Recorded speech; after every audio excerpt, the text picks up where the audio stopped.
Ofisi ya mganga mkuu wa jiji la Dodoma imeandaa kampeni ya chanjo ya polio itakayoanza kutolewa Agosti 27 hadi 30 mwaka huu. Kufuatia kampeni hiyo, Open Media imefanya mahojiano maalum na afisa afya Bwana Mula Mnyanyi na Japhet Izeri kutoka ofisi ya mganga mkuu wa jiji hilo. Kwa kuanza, Bwana Mnyanyi anatueleza kwa kina kuhusu polio, dalili zake na jinsi ambavyo ugonjwa huu unaenea. Polio ni ugonjwa unaosababishwa na virusi wa polio, na ugonjwa huu humpata mtu pale anapokula chakula au kunywa maji yaliyochafuliwa na kinyesi cha aliyekuwa mgonjwa au mgonjwa wa ugonjwa wa polio. Na ugonjwa huu pindi unapompata mtu unaathiri mishipa ya fahamu na hivyo kumfanya awe na ulegelege kama tunavyoita kupooza kunavyotokana na kuathirika kwa mishipa hiyo ya fahamu. Dalili kubwa za ugonjwa huu, ya kwanza kabisa ni kichefuchefu na kutapika, maumivu ya misuli na kupooza kwa ghafla. Na ugonjwa huu huwapata watu wa rika zote, lakini kundi ambalo liko hatarini ni watu walio chini ya miaka 15.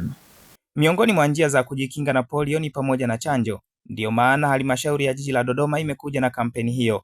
Bwana Japhet Izeri anaeleza walengwa hasa wa chanjo hiyo pamoja na maeneo ambayo zoezi hili litafanyika. Tupo na kampeni ya chanjo ambayo tunategemea kuanzia tarehe 27 na maanisha kesho mpaka Jumapili, ambayo kampeni hii inahusu chanjo ya ugonjwa wa polio na wahusika ni watoto chini ya miaka 10. Yaani mtoto yoyote ambaye yuko chini ya miaka 10 anakuwa ni mlengwa mojawapo wa hii kampeni ambao tunategemea kuianza kesho. Kwa hiyo kampeni hii inahusisha wataalamu wa afya ambao watakuwa wanapita manyumbani, na maanisha nyumba kwa nyumba. Hawa wahudumu wa afya watapita kuhakikisha watoto ambao wako chini ya miaka 10 wanapata hiyo chanjo. Kwenye timu kutakuwa kuna mchanjaji, kutakuwa kuna mtu ambaye ana keep record, kuna mhamasishaji ambao wataanza kupita. Kwa hiyo kila timu itakuwa na watu 3 ambao wanapita nyumba kwa nyumba. Kuna wengine watakuwa kwenye nyumba za ibada, kuna wengine watakuwa masokoni, kuna wengine watakuwa stendi.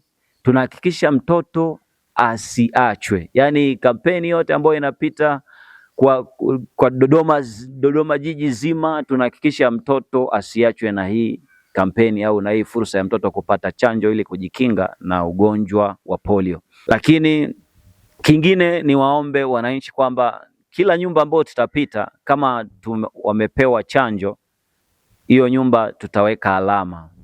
Lengo ni hata wasimamizi wanapopita wanakuwa wanaona hapa kuna watu wamepita, na pia watoto watawekewa alama kwenye kidole chao cha mwisho. Akipewa mara moja akiwekewa alama ili sijirudie amepewa tena mara ya pili.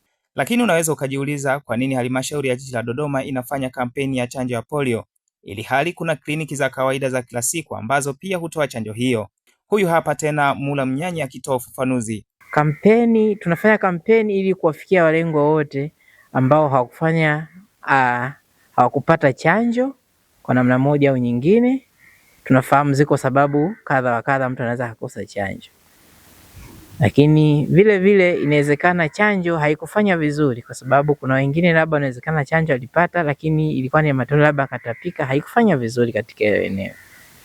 Lakini sababu nyingine ya tatu, tunataka tuwafikie watu wote ambao huenda kliniki zile za kawaida mahudhurio yale chanjo zile hazikufanya vizuri kwa maana hazikuweza kusisimua kinga ya mwili sawa.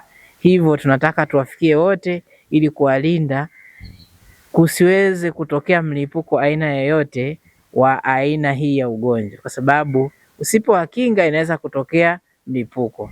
Na tafiti za kitaalamu zinaonyesha aina hii ya virusi wa polio type 2 au aina ya pili ndio husababisha mlipuko katika maeneo kadha. Wanasema kinga ni bora kuliko tiba. Ewe mkazi wa Dodoma, hii ni fursa muhimu kwako kupata chanjo ya polio bila gharama yoyote. Jina langu ni Yohana Mashauri na hii ni Open Online Socials.